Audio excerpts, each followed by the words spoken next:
In 2023, we've seen some god-awful ranking squatting in the UFC, and in this video, we're going to talk about what to do about fixing the UFC's ranking system. I have never seen so many people sitting around doing nothing like the UFC ranking system. It's like walking around on Skid Row. Okay, I've never actually been to Skid Row, but if the street was the UFC ranking system, people like Stipe Miocic would be the healthy-looking guy just sitting there collecting dirt with his hands out, like just get a job, mate. Firstly, all right, what is ranking squatting or a ranking squatter? It's someone like Brian Ortega or worse, and this would be the pinnacle of a ranking squatter, would be Stipe Miocic, yeah? He's ranked 4th in the UFC's heavyweight division, and he has not fought anybody since Winston Churchill gave an inspiring speech to the troops. He's not injured, he doesn't want to fight anybody else in the rankings, he is just sitting around waiting for John Jones. Now,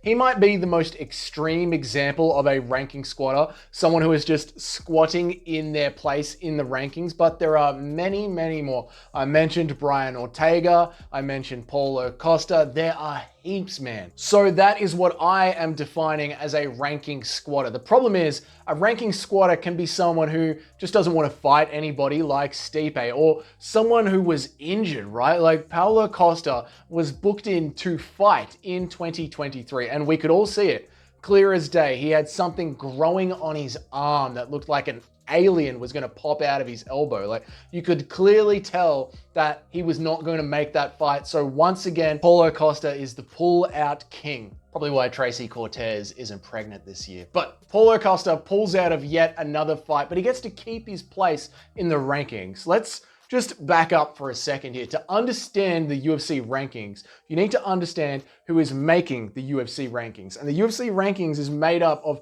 literally just an arbitrary judgment call made by a select few media members. And nobody knows who they are. They are completely unaccountable. I mean, there is a list, like people know who they are. It's just that I have a bigger MMA following than some of these media members that get to decide who's ranked in the UFC. The rankings panel is comprised of media members from the following just outstanding outlets. There's KHON Honolulu, MMA Odds Breaker, the CFMU 93.3 FM. Like, what are these names, man?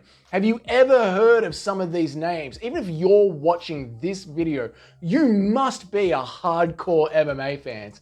And it just reads like a list of people that have been invited to make up the UFC ranking. That's exactly what it seems like. It seems like just a list of people that the UFC have approved, and it's their job to give the UFC the rankings that the UFC want to receive. And then whenever Dana White or the UFC in general get asked a hard question about the rankings, they can just turn around and say, me? I don't know. I don't know who makes up the rankings. You'll have to ask them. I'm not in charge of that. But you have control over who is making up the rankings. So it's it reads very much like you're going to make sure Brian Ortega and Stipe Miocic stay ranked, or you're going to lose your place in the vote. So it's this circle jerk of who is in control here. It's like a damn Spider-Man meme, you know what I mean? And then this is exactly how the UFC's drug testing system is going to be set up going forward. It's independent. We're in charge of who does it. We're in charge of who's part of it. We set up the independent thing, but it's not us. It's away from us. We have nothing to do with it. It's completely independent. They just report back to us and we pay their fees. Anyway, that's a whole other video, right? So the UFC, their ranking system from the ground up is a mess, but how do you fix that? I think we need to bring in some very simple but very harsh rules that completely work on the win-loss and activity ratio. Now, the hardest part about this would be, what do you do with an injured fighter, yeah? I think just straight up from the bat, the easy part is saying if you don't fight for 12 months, you lose your spot in the rankings. You drop 10 spots down. That way you're guaranteeing that people are always dropping out of the top 5, top 10.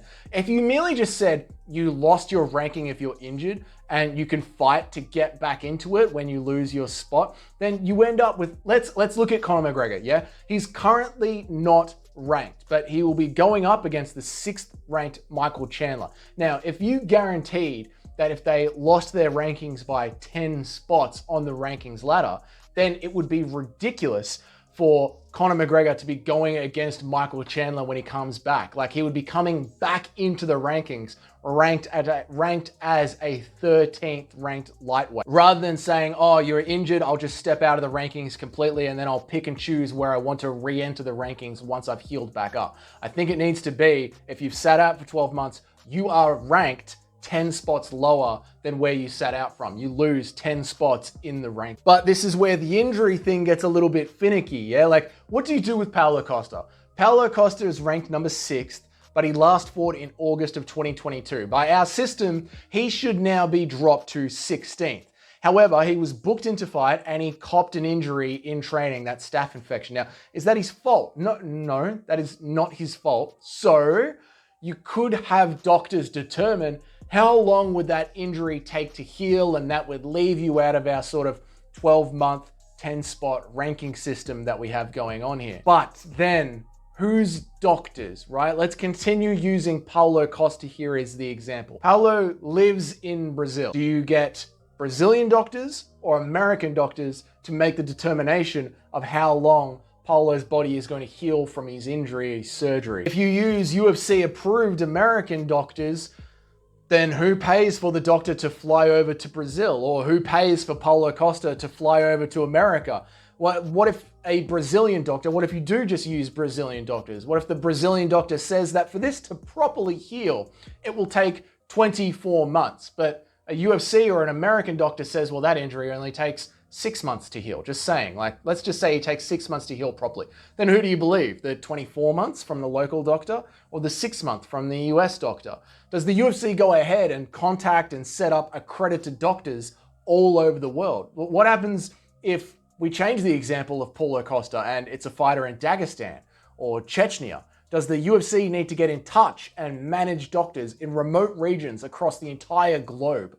Or do they try and run it all from home and they need to fly fighters in and out and micromanage every single injury, from a Paulo Costa staph infection to a Conor McGregor in Ireland leg snap to a broken thumb down at Tiger Muay Thai? Like, is UFC in charge of all of this in the new system, or are we going to trust some Taiwanese doctor at Tiger Muay Thai to say, no, Peter Yan, he can't fight for 12 months. Leave him out of the ranking system. His ranking doesn't get affected by it. I think we just have to get back to like the brutal simplicity of this. This is fighting, and if you get injured and you can't compete for over 12 months, you lose your spot in the rankings, or you drop down 10 spots in the rankings.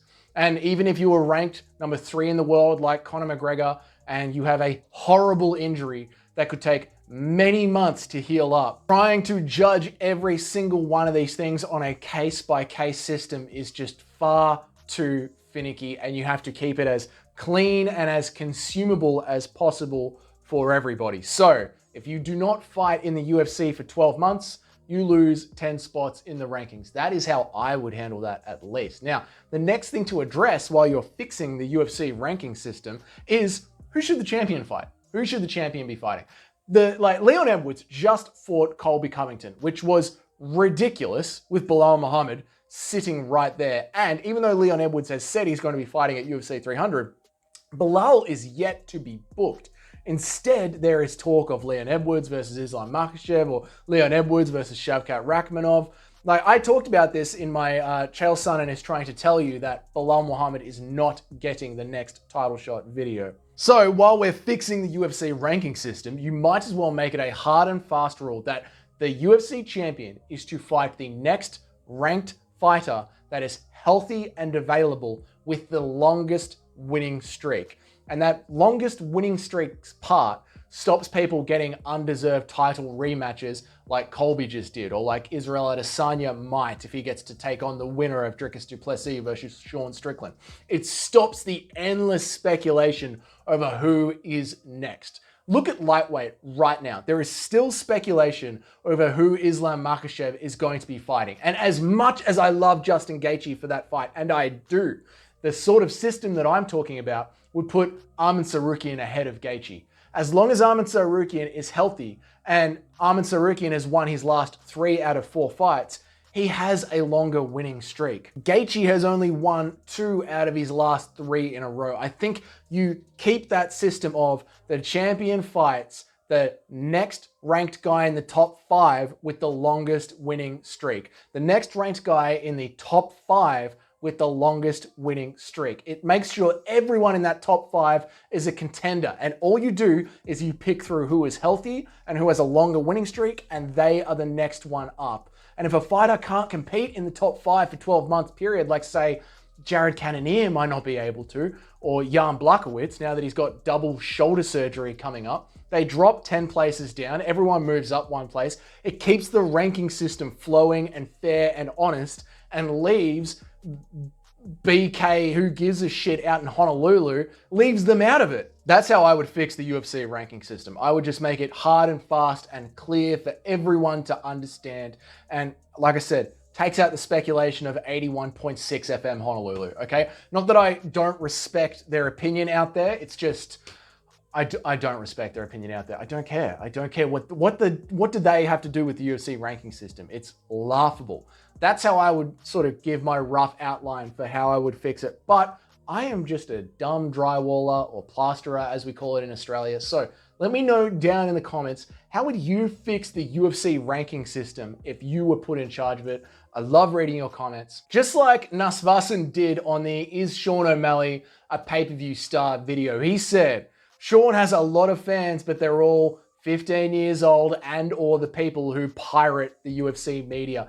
And I think you're absolutely right. Like, I don't see a bunch of 40-year-old old MMA fans throwing a party on a Saturday night with the pizza and the beers and all chipping in together to buy the pay-per-view to watch Sean O'Malley. That's way more of an older Chael Sonnen era crowd. Like, Sean O'Malley's fans, I can see them as 16, 18, 21-year-olds, and they're all watching the pay-per-view, but they're watching it from their computer chairs on Discord, and they're all sharing around a link that you don't have to pay for, and you can watch the entire pay-per-view in HD for free. Like, that's how I see Sean O'Malley's fan base going, which is a scary thing for the UFC, because once you make it a habit to start pirating the UFC, you don't go back to spending $90 a month when you know where to get it for free. Like, that link is going to be there every single month for you.